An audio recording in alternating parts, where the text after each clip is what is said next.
মাত্র একদিনে যদি পাহাড়ের সবুজ, ঝর্ণার শীতলতা, স্বচ্ছ নদীর সৌন্দর্য আর শত বছরের ইতিহাস ঘেরা চা বাগানের মুগ্ধতা একসঙ্গে উপভোগ করা যায় তাহলে কেমন হয়?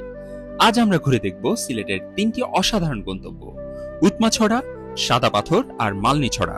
চলুন শুরু করি একদিনের সেই স্বপ্নময় সিলেট ট্যুর। কিছু ভ্রমণ শুধু নতুন কোনো জায়গা দেখার জন্য হয় না, কিছু ভ্রমণ হয় নিজেকে আবিষ্কার করার জন্য, আর কিছু ভ্রমণ হয় সুন্দর কিছু মুহূর্ত তৈরি করার জন্য দুজনে। সো স্বাগত জানাচ্ছি আপনাদেরকে শুয়েব অ্যান্ড সিনথিয়াস ডিক্সেসে। আমরা আজকে যাত্রা করছি পবিত্রনগরী সিলেটের উদ্দেশ্যে। এই পর্যায়ে আমরা উপবন এক্সপ্রেসে করে রাত 10টার ট্রেনে করে আমরা ঢাকা থেকে সিলেটের উদ্দেশ্যে রওনা করছি।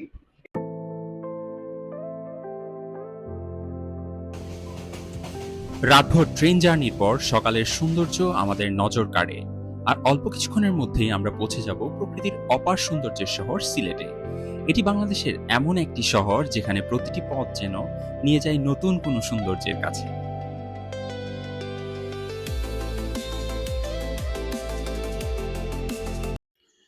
দীর্ঘ 8 ঘন্টার যাত্রা শেষে আমরা অবশেষে পৌঁছালাম সিলেটে।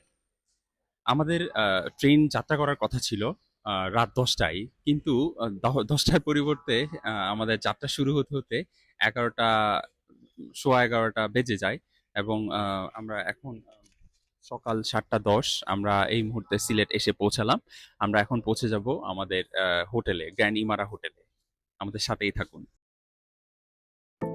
সিলেট স্টেশন থেকে আমরা সিএনজিতে করে 10 থেকে 15 মিনিটের মধ্যেই আমরা পৌঁছে যাই আমাদের কাঙ্ক্ষিত হোটেলে। হযরত শাহজালাল শাহর মাজারের পেছনের গেট দিয়ে 2 থেকে 3 মিনিট হাঁটলেই আপনি এই হোটেলটি পেয়ে যাবেন।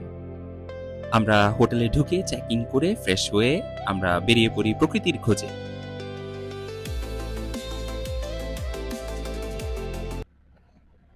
সিলেট শহরের এই যাত্রায় আমরা এখন যাচ্ছি উৎমাছড়ায়।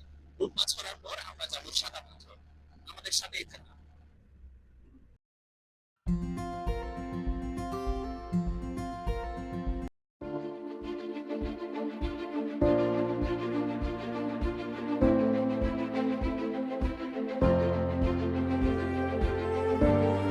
আছি কোম্পানিগঞ্জের দোলাই নদী ব্রিজে। এখান থেকে খুব অপরূপ দৃশ্যে মেঘালয়ের একটি পার্শ্ব আপনাদেরকে দেখাই। যদিও বৃষ্টির কারণে অতটা পরিষ্কার দেখাচ্ছে না, বাট তারপর আমি চেষ্টা করছি আপনাদেরকে দেখানোর জন্য।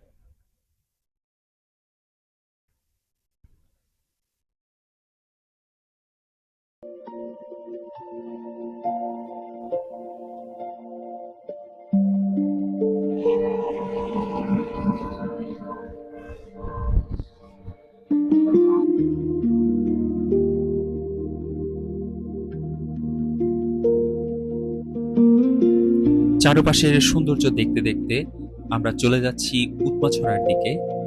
যাত্রাপথে আমাদের সাথে সঙ্গী হিসেবে ছিলেন রাজীব ভাই। সারাটা যাত্রায় উনি বেশ হেল্পফুল ছিলেন। আপনারা চাইলে সিলেটে যদি ঘুরতে আসেন ওনার সাথে যোগাযোগ করতে পারেন। ওনার ডিটেলস আমি আমার ডেসক্রিপশনে দিয়ে দিব।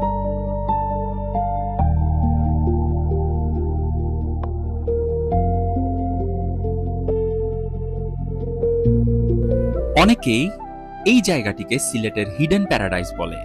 এখানে আসার পুরো পথটাই যেন একটি অ্যাডভেঞ্চার।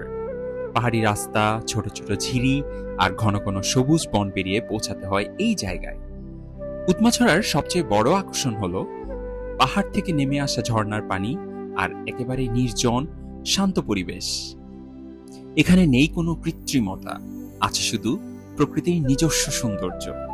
যারা ভিড় এড়িয়ে প্রকৃতিকে কাছ থেকে অনুভব করতে চান তাদের জন্য এটি একটি পারফেক্ট ডেস্টিনেশন।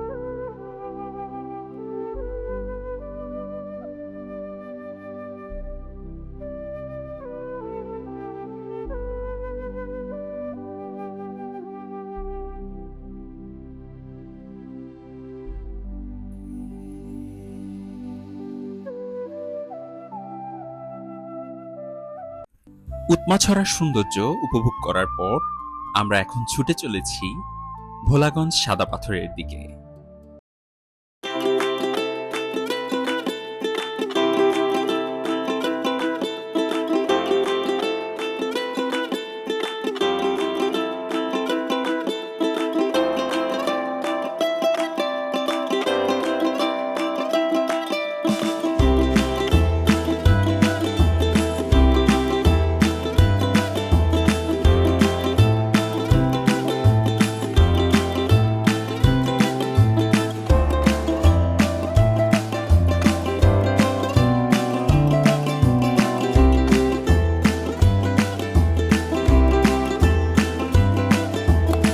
সাদা পাথরে পৌঁছাতে হলে প্রথমে আসতে হয় 0 পয়েন্টে। এখান থেকেই শুরু হয় আসল সৌন্দর্যের যাত্রা। সামনে অপেক্ষা করছে ছোট ছোট ইঞ্জিন চালিত নৌকা, আর সেই নৌকাতেই শুরু হবে প্রায় 20 থেকে 25 মিনিটের এক অসাধারণ নদী ভ্রমণ। নৌকায় যাতায়াত ভাড়া 800 টাকা, আর জনপ্রতি 100 টাকা করে নেয়। আমরা যেহেতু দুইজনই ছিলাম, আমরা রিজার্ভ নিয়েছিলাম। নৌকা ধীরে ধীরে এগিয়ে চলার সঙ্গে সঙ্গে দুপাশের সবুজ পাহাড়, স্বচ্ছ নদীর পানি আর দূরে মেঘালয়ের পাহাড়ের দৃশ্য যেন চোখ জুড়িয়ে দেয়। নদীর বুক চিরে এগিয়ে যাওয়ার এই মুহূর্তগুলো সাদা পাথর ভ্রমণের অন্যতম সেরা আকর্ষণ। যতই সামনে এগুবেন ততই পানির রং বদলাতে থাকবে, আর ঠিক তখনই বুঝতে পারবেন কেন সিলেটের এই জায়গাটিকে প্রকৃতিপ্রেমীদের স্বর্গ বলা হয়।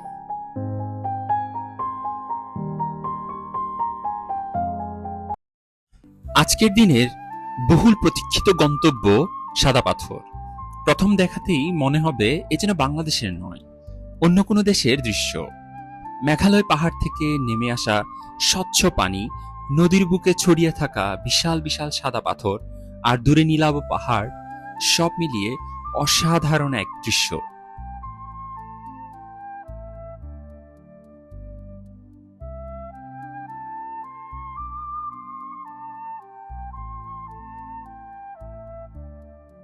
সত্যি বলতে এই জায়গাটাকে শুধু সুন্দর বললে ভুল হবে, কারণ সাদা পাথর শুধু একটি পর্যটন কেন্দ্র নয়, এটি প্রকৃতির আঁকা এক জীবন্ত শিল্পকর্ম।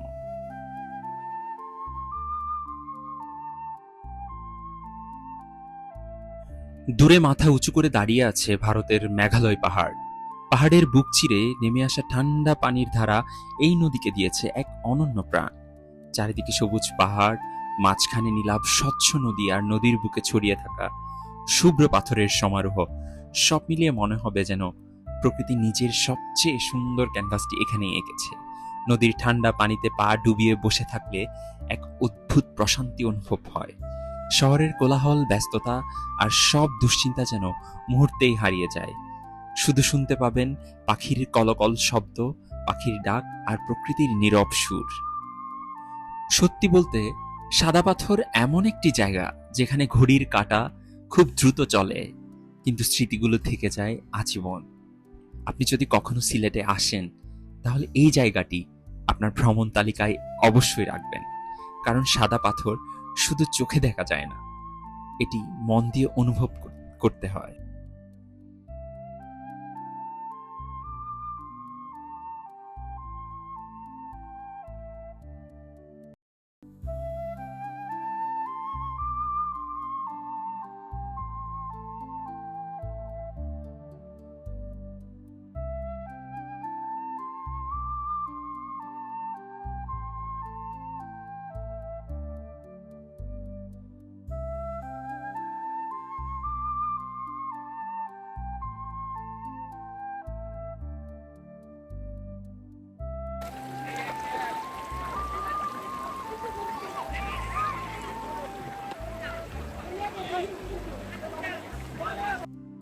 আমাদের আজকের সর্বশেষ গন্তব্য বাংলাদেশের সবচেয়ে পুরনো চা বাগান মালনীছড়া। 1854 সালে প্রতিষ্ঠিত এই চা বাগান শুধু একটি পর্যটন স্পট নয়, এটি বাংলাদেশের চা শিল্পের ইতিহাসের সূচনা। চারদিকে শুধু সবুজ আর সবুজ, ছোট ছোট চা গাছ, পাহাড়ি ঢাল আর নির্মল বাতাস। এমন পরিবেশে দাঁড়ালে মনে হয় সময় যেন থেমে গেছে, প্রতিটি কোণ যেন ক্যামেরা বন্দি করার মতোই সুন্দর। আপনি যদি প্রকৃতি ভালোবাসেন, তাহলে মালনীছড়া আপনার মন জয় করবেই।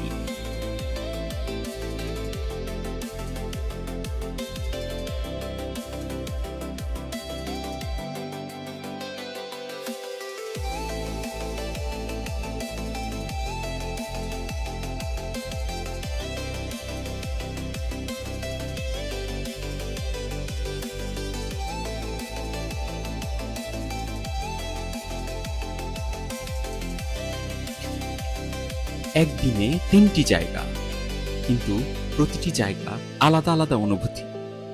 আর এমন আরো সুন্দর ভ্রমণের গল্প দেখতে সাবস্ক্রাইব করুন আমাদের চ্যানেলে। দেখা হবে নেক্সট ডেস্টিনেশনে। আল্লাহ হাফেজ।